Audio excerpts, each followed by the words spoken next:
السلام علیکم ورحمۃ اللہ وبرکاتہ۔ آج ہم انشاءاللہ اپنے دوسرے روزے کے دن دوسرے خلاصہ قرآن کو دوسرا سپارہ جو ہے یعنی کہ اس کو انشاءاللہ مطالعہ کریں گے۔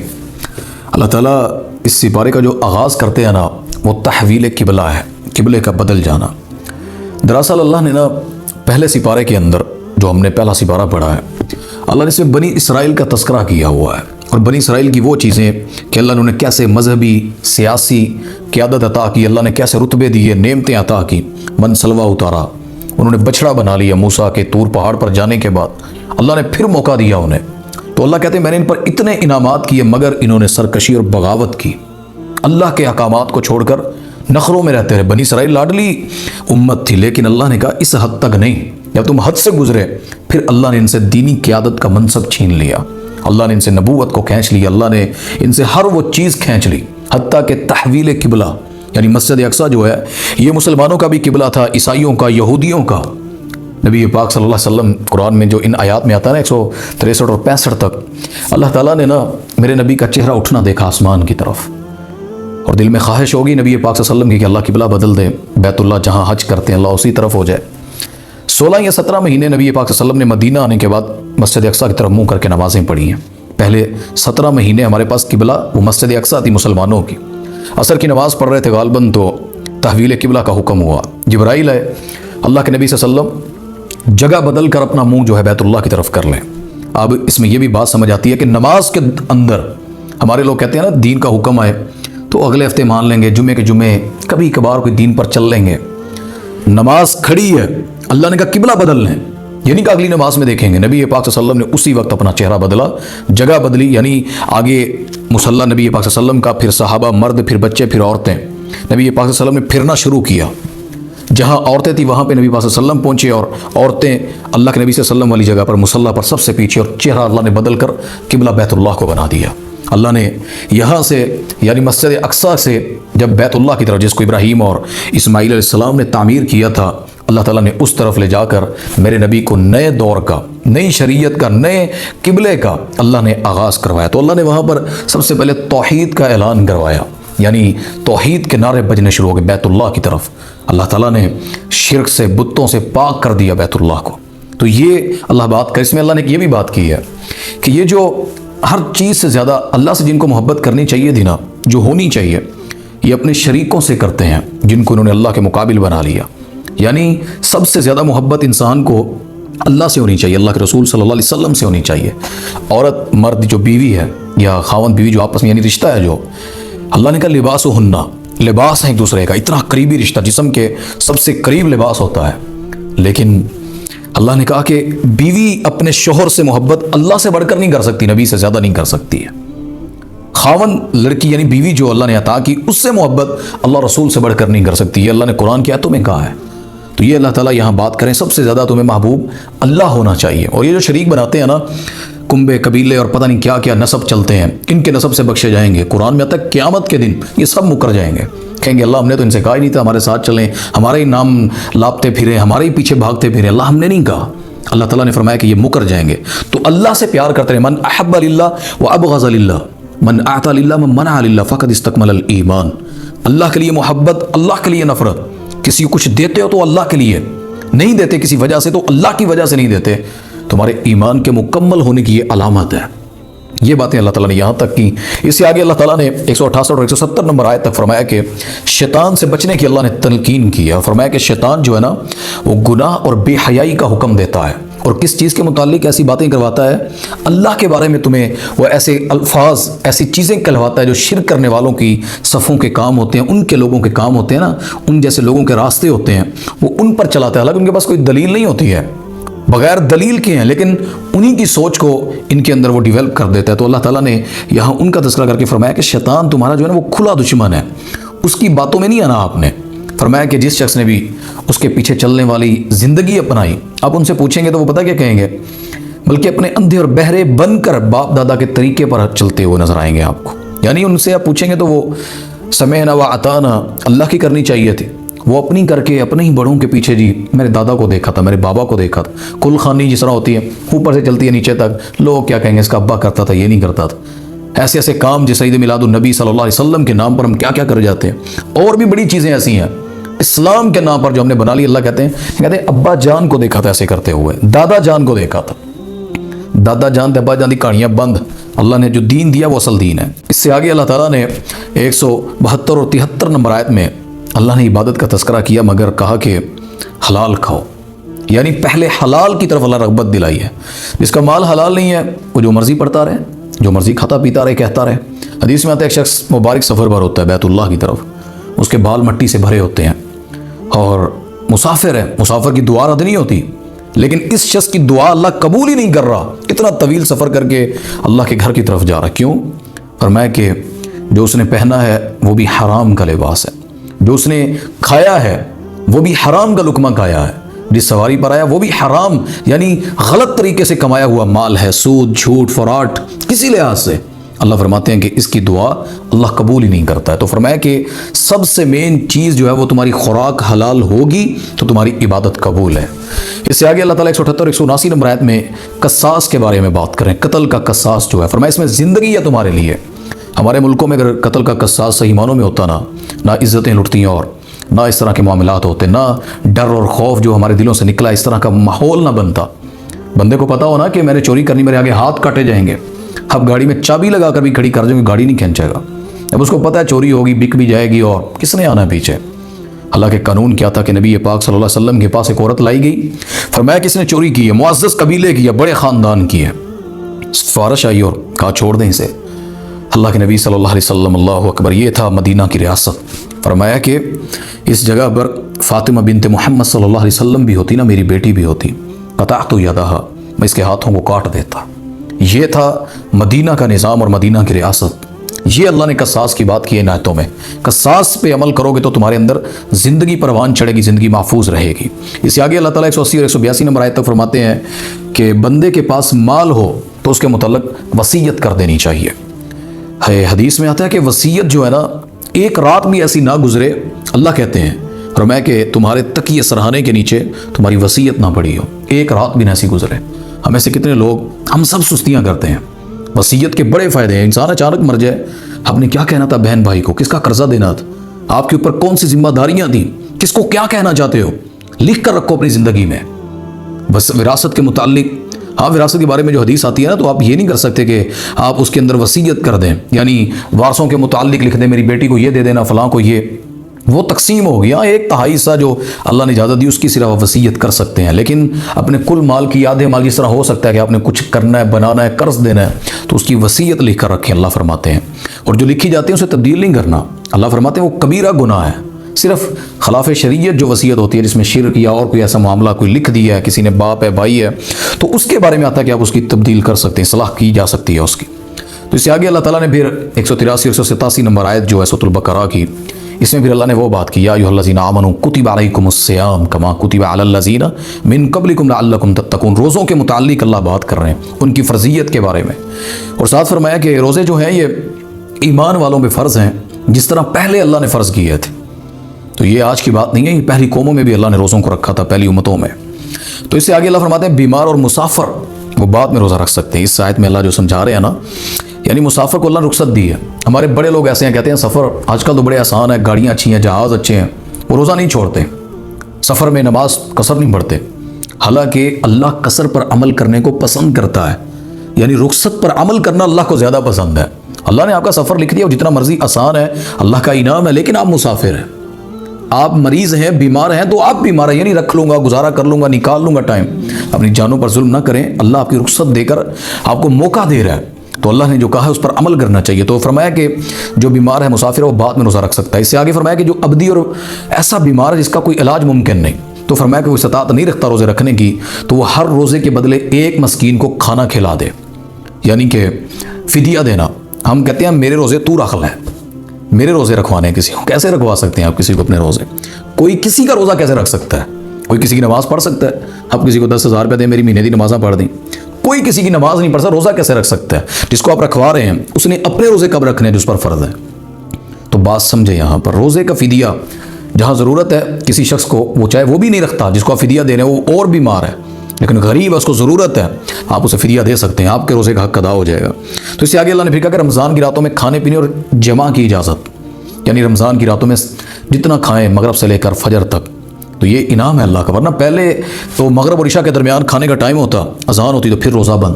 وہ ایک صحابی گھر رہے اور نیند آ گئی، لیٹ گئے، بیوی نے بھی نہ جگایا، اگلا وقت شروع ہو گیا، پریشان ہو گیا، اٹھے تو روزہ بند تھا۔ بیوی کو جس طرح غصے سے بات کی، اللہ نے قرآن اتار دیا، میرے نبی صلی اللہ علیہ وسلم آپ کی امت فجر تک، طلوع فجر تک وہ سفیدی اور وہ جو سیاہ دھاگا جو ہے، سفید اور سیاہ دھاگا یعنی دن کا ٹوٹنا، رات سے الگ ہونا، تب تک کے لیے کھاتے رہیں، اللہ نے اجازت دی ہوئی ہے، سحری کا جو ٹائم ہے ہمارا۔ تو اس سے آگے پھر اللہ تعالیٰ 195 نمبر آیت میں فرماتے ہیں کہ اللہ کے راستے میں مال خرچ کرو ورنہ تباہ و برباد ہو جاؤ گے۔ ہمارے لوگ ہیں دنیا میں خرچ کرتے وقت تعلق پہ کرتے ہیں، جہاں پر فائدہ ہو، بلے بلے ہو، نظر آ رہا ہو، یہ ٹک ٹاک پر، یوٹیوب پر اور فیس بک پر اور بڑی جگہوں پر سٹیٹس لگا لگا کر نیکی کر سکتے ہیں آپ۔ ہم میں سے بڑے ایسے ادارے ہیں، چیزیں ہیں، کرنی پڑتی ہیں رغبت دلانے کے لیے، لیکن یار اس حد تک کہ ہر چیز کا سٹیٹس لگانا، خرچ کیا کریں اللہ کے راستے میں، اور اتنا کیا کریں، اللہ اکبر۔ ہم کیا کرتے ہیں، صحابہ تو پوچھا جاتا تو کہتے ہیں میں سارا گھر لے کر آ گیا ہوں، آدھا گھر لے آیا ہوں۔ عبد الرحمن بن عوف رضی اللہ تعالیٰ عنہ غزوہ تبوک پر مال مانگا، نبی پاک صلی اللہ علیہ وسلم نے گٹھڑی اٹھا کر ایک بڑا توڑا اٹھا کر لا رہے تھے، بیت المال والے نے کہا کتنا مال ہے؟ حضرت عبد الرحمن بن عوف رضی اللہ عنہ پتہ کیا فرماتے ہیں، اللہ اکبر، کہتے ہیں جب میں مدینہ آیا تھا میں کچھ نہیں تھا، مجھے میرے رب نے اتنا مال دیا، اس نے کبھی گنا ہی نہیں دیتے ہوئے، میں گن ہی نہیں پاتا۔ آج جب اسلام کو ضرورت پڑی، اللہ کے نبی صلی اللہ علیہ وسلم کو ضرورت پڑی، تو اللہ کی قسم عبد الرحمن بھی گھر سے گن کر نہیں لایا، میں گن کر نہیں لایا۔ اللہ قرآن میں کہتے ہیں خرچ کرو، اتنا کرو جو تمہیں محبوب ہے، وہ چیزیں اللہ کے راستے میں خرچ کرو، اور اس سے پہلے کہ من قبل ان یاتی احدکم الموت، خرچ کرو اللہ کے راستے میں اس سے پہلے کہ تمہارے پاس موت آن پہنچے۔ پھر یہ رشتہ داروں نے کھانے ہیں، پھر کاغذات بھاگتے پھریں گے لوگ، یہ میری ہے، یہ میری زمین ہے، لوگ کہیں گے یہ میری جائیداد ہے۔ تو اپنی زندگی میں یہ کام کر کے جائیں۔ ایک واقعہ اس پر انشاءاللہ وقت کم ہوتا ہے، کبھی سنائیں گے آپ کو کہ زندگی میں خرچ کرنا کیا ہوتا ہے۔ اللہ اکبر۔ تو اللہ اس میں خرچ کرنے کی رغبت دلا رہے ہیں۔ اس سے آگے پھر اللہ تعالیٰ نے 196 اور 203 نمبر آیت تک اللہ نے حج اور عمرہ کی فرضیت پر اللہ نے باتیں کی ہیں۔ حج اور عمرہ، اللہ اکبر، یہ بہت بڑی عبادت ہے۔ اللہ اکبر۔ ہمارے لوگ تو مال و متاع ہوتے ہوئے بھی یا کوشش نہیں کرتے، سمجھتے ہیں مال لگے گا، حالانکہ عمرہ کرنے والا شخص جو ہے اس کی تنگ دستیاں اللہ ختم کر دیتا ہے۔ حج والے کو اللہ اتنا نوازتا ہے کہ آپ کا تصور نہیں ہے۔ یہاں پہ اللہ کہتے ہیں یہ ساری باتیں کر کے پھر بعض احکام سکھائے اللہ نے، یعنی حج کی عمرہ فرضیت بتلانے کے بعد قریش جو تھے نا، وہ حج میں جو بدعات جاری کر لی تھی، انہوں نے خود سے چیزیں بنا لی، یعنی عرفات کے میدان میں نہیں جاتے تھے۔ اللہ نے قریش کو حکم دیا کہ تم نے عرفات کے میدان میں جانا ہے۔ وہ مینا میں میلے لگاتے اور اپنے آباء و اجداد کے فخریہ تذکرے کرتے، اونچے اونچے، میرا باپ ایسے، دادا ایسے، یعنی بڑوں کے، جس طرح ساڑھے چوی چکنا ہوئے نا کسی نو، انتہا درجے کا لے جاتے ہیں، بابے پیریں، اپنے کرامتے اور پتہ نہیں کیا کیا۔ اللہ کہتے ہیں ان موقعوں پر تم اللہ کو یاد کیا کرو، اپنوں کو نہیں، ان چیزوں کو نہیں، اللہ کو یاد کیا، صرف اللہ کو یاد کیا کرو۔ اس آیت میں 203 نمبر آیت تک اللہ یہ سمجھا رہے ہیں۔ اس سے آگے اللہ تعالیٰ نے 208 نمبر آیت پہ اللہ نے فرمایا کہ مسلمانوں کو محض نام کا مسلمان نہیں بننا، یا ایھا الذین آمنوا ادخلوا فی السلم کافہ، اسلام میں پورے کے پورے داخل ہو جاؤ ایمان والو۔ یہ اللہ تعالیٰ یہاں بات کر رہے ہیں کہ تھوڑے سے داخل ہی ہونا، اسلام پر پورا عمل کرنا ہے۔ اس سے آگے اللہ نے فرمایا کہ 214 نمبر آیت تک کہ محض زبان سے کلمہ پڑھ لینا کافی نہیں ہے، کہ آپ سمجھیں کلمہ پڑھ لیا ہے، اب تو مجھے کوئی پریشانی نہیں آنی چاہیے، اب تو کوئی مسئلہ نہیں ہونا چاہیے، اللہ کا نام لے لیا بس۔ اللہ کہتے ہیں نہیں، بلکہ ہر مشکلات و مصائب آئیں تو اس میں استقامت اختیار کرنا اصل دین ہے۔ اس آیت میں اللہ یہ سمجھا رہے ہیں کہ پریشانیوں میں ڈٹ جانا، اللہ کا رہنا بن کر۔ بے وفا دنیا ہے، تکلیف آنے لگے تو اللہ کو یاد کرتے ہیں، خوشیاں ملتی ہیں تو پھر گناہوں کو وہ کام کرتے ہیں کہ جس سے اللہ ناراض ہوتا ہے۔ بیمار ہوں تو دوپٹہ لے لیتی ہیں لڑکیاں، مرد حضرات صدقہ بھی تھوڑا بہت کر دیتے ہیں، مسجد بھی چلے جاتے ہیں، اور جب صحت ملتی ہے سب سے پہلے حجاب اتارا جاتا ہے۔ جب صحت ملتی ہے، خوشیاں ملتی، شادی یا کوئی اور موقع، سب سے پہلے ناچ گانے اور پتہ نہیں کیا کیا ایسے کام جس سے اللہ ناراض ہوتا ہے۔ اللہ کہتے ہیں یہ پھر مجھے بھلا دیتے ہیں، پھر یہ مجھے چھوڑ دیتے ہیں۔ تو اللہ نے کہا محض کلمے سے کچھ نہیں ہونا، تکلیفیں، آزمائشیں، آزمائش ہے نا، مال و متاع ہے، غلط نہیں لگانا آپ نے، دنیا لگا رہی آپ نہیں لگا رہے۔ اللہ کہتا ہے یہ امتحان، اس میں ڈٹ جانا یہ اصل اسلام اور دین ہے۔ اس سے آگے اللہ تعالیٰ نے 221 نمبر آیت میں فرمایا کہ مومن عورتوں کا مشرک مردوں سے اور مومن مردوں کا مشرک عورتوں سے نکاح اللہ نے حرام کر دیا ہے۔ یہ بہت بڑا مسئلہ ہے، مشرک عورت، مشرک مرد، ان کا مومن مرد اور مومن عورت سے نکاح نہیں ہو سکتا ہے۔ مشرک کون ہے؟ قبروں پہ سجدہ کرتے ہیں، غیر اللہ کو پکارنے والے واضح طور پر، یا کافر جو ہیں، یہ جس طرح ہندو ہیں اور بڑے جو غیر اللہ کی عبادت کرتے ہیں۔ اللہ اکبر۔ حضرت زینب رضی اللہ تعالیٰ عنہ کے شوہر ابو العاص رضی اللہ تعالیٰ عنہ، یہ پہلے مسلمان نہیں تھے، بدر میں جنگ لڑنے آئے تھے نبی پاک صلی اللہ علیہ وسلم کے ساتھ، اور نبی کے داماد ہیں۔ انہوں نے جب جنگ سے جانے لگے، قیدی بن کر آئے تو واپس جانے لگے، فدیہ لے کر چھوڑا تو فرمایا تھا زینب کو رضی اللہ تعالیٰ عنہ واپس بھیج دیں اگر آپ کلمہ پڑھتے ہیں، وگرنہ اللہ نے مشرک مرد کے گھر میں مومن عورت کو رہنے کی اجازت آج سے ختم کر دی ہے۔ تو یہ جو اللہ نے باتیں کی ہیں اس کے اندر، نکاح کے اندر کوشش کریں ایمان والا ڈھونڈیں، غیرت والا ڈھونڈیں، جو آپ کی عزت کا دفاع کر سکے، کچھ نہ ہو احترام دے سکے، آپ کو ذلیل نہ کرتا پھرے، اس میں ایمان والا سب سے پہلے چنیں گے نا تو یہ ساری شرطیں، باقی وہ کھلائے گا بھی، پلائے گا بھی، تحفظ بھی دے گا، سب سے بڑی بات ہے زندگی بور نہیں ہونے دے گا۔ اگر نہ گھروں میں تماشے لگ جاتے ہیں جہاں دین نہ ہو، دین اسلام میں خوشی ہے، کبھی رمضان کی، کبھی عیدوں کی، کبھی آپس میں وہ مزاح جو نبی پاک صلی اللہ علیہ وسلم نے سکھایا، اسلام نے سکھایا، تو اس میں اللہ تعالیٰ یہ بات کرے۔ اس سے آگے اللہ تعالیٰ نے آئلی زندگی یعنی 222 اور 223 نمبر آیت جو ہے، گھریلو زندگی کے اللہ نے احکام بتلائے ہیں، مثلاً کہ حیض کی حالت میں بیویوں سے جنسی تعلق قائم کرنا اللہ نے حرام کر دیا، یعنی ڈیٹس اور پیریڈس کے دن میں آپ نے بیویوں کے قریب نہیں جانا، تو اس کی طرح اللہ نے عائلی زندگی کے معاملات اس میں بیان کیے۔ اس سے آگے اللہ تعالیٰ 224 اور 25 نمبر آیت میں بیویوں پر جو ظلم جاری کرتے ہیں نا، قسم اٹھا کر، یعنی میں قسم اٹھاتا ہوں تیرے قریب نہیں آؤں گا، یا اسے قسم اٹھا کر علیحدہ کر دیا کسی بات پر، تو اللہ کہتے ہیں کہ اس طرح کا ظلم نہ کیا کرو۔ جو اس طرح قسم اٹھا لیتا ہے نا، یا مطلب کوئی ایک تو زہار ہوتا ہے، یعنی کہہ دینا تم مجھ پر میری ماں کی طرح ہے، میری بہن کی طرح ہے۔ حضرت خولہ کے ساتھ ایسا ہوا تھا، آدھی رات کا وقت ہے، نبی پاک صلی اللہ علیہ وسلم کا دروازہ کھٹکھٹایا گیا، پوچھا کون ہے؟ فرمایا یا رسول اللہ وسلم خولہ ہے، ساری دنیا آرام کر رہی، میری دنیا اجڑ گئی۔ نبی پاک صلی اللہ علیہ وسلم فرمایا کہ کیا ہو گیا؟ کہتی میرے شوہر نے مجھے یہ کہا ہے کہ تو مجھ پر میرے انتی علیہ کظہر امی، تو مجھ پر میری ماں کی طرح ہے۔ تو اللہ علیہ وسلم کو بتائیں یہ تو عرب میں زہار ہے، نہ بیوی کو اس کا مطلب یہ تو نہ بیوی چھوڑتے تھے نہ خرچہ دیتے تھے، میرے بچے ہیں چھوٹے چھوٹے، یا رسول اللہ میں کہاں جاؤں گی؟ باپ کو دیتی ہوں تو وہ زندگی تباہ ہو جائے گی ان کی، خود کیسے پالوں گی؟ کوئی مسئلہ کوئی حکم بتلائیں، آپ کا کلمہ پڑھا ہے، آپ سے دین سیکھا ہے، ساڑھے جیسا مفتی ہو ہے نا، فٹافٹ ہر چیز کا فتویٰ کوشش کیا کریں، نہیں مسئلہ پتہ بتلا دیں گے، نہیں علم۔ نبی پاک صلی اللہ علیہ وسلم نے فرمایا کہ خولہ ابھی اس کے بارے میں کوئی آیت نہیں اتری، کوئی حکم نہیں آیا، دین نہیں آیا تھا ابھی۔